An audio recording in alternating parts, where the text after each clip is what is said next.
E aí, pessoal do Mega Dicas Enem, aqui é Leandro e hoje na maratona 30 dias para o Enem, vamos falar sobre a Era Vargas.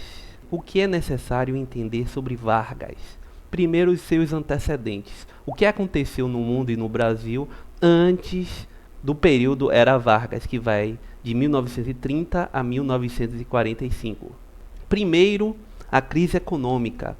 Mais precisamente, os Estados Unidos passou por uma grande depressão, a quebra da Bolsa de Valores de 29 e a economia mundial e brasileira sofre os seus impactos. O Brasil passa a exportar menos o seu produto principal na época, que era o café.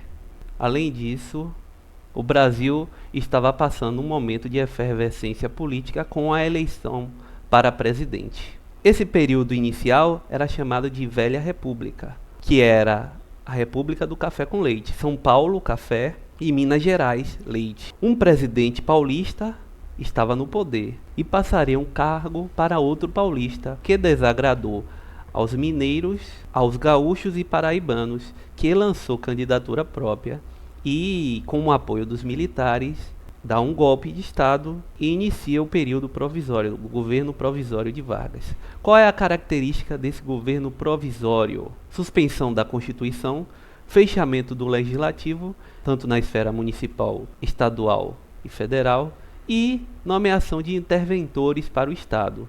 Claro que esse movimento desagrada a muitos, sobretudo a velha oligarquia paulista, que em 1932 faz um movimento chamado Revolução Constitucionalista. Uma das reivindicações era que São Paulo deveria ter um interventor paulista e que Vargas nomeasse uma Assembleia Constituinte. Fato é que Vargas abafa a Revolução, porém teve que conceder algumas reivindicações paulistas. Então, em 1934, ele cria uma nova Constituição mais democrática e estabelece o voto secreto e o voto feminino. Inicia-se então o governo constitucional.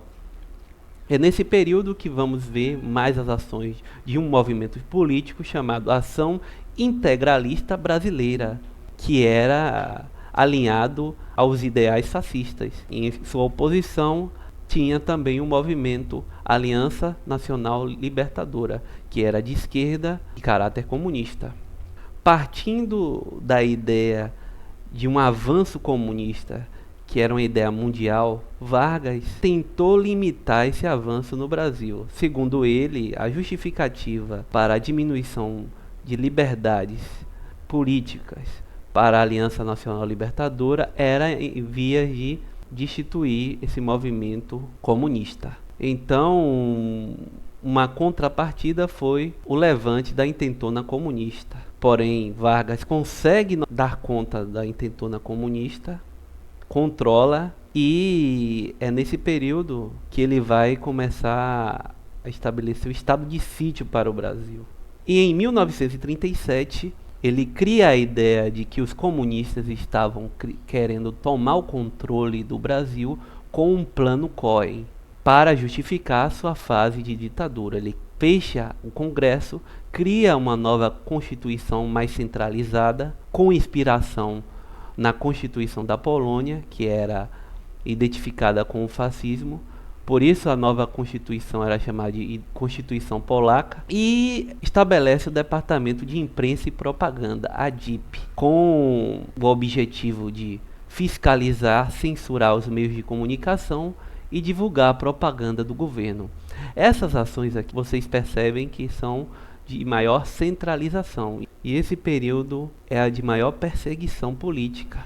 Porém, o Estado Novo chega ao fim, com o fim da Segunda Guerra Mundial. Como os regimes totalitários perderam, ideias novas e democráticas estavam se fortalecendo, Vargas perdeu o apoio dos militares e termina seu mandato, só retornando por meio de eleição em 1951.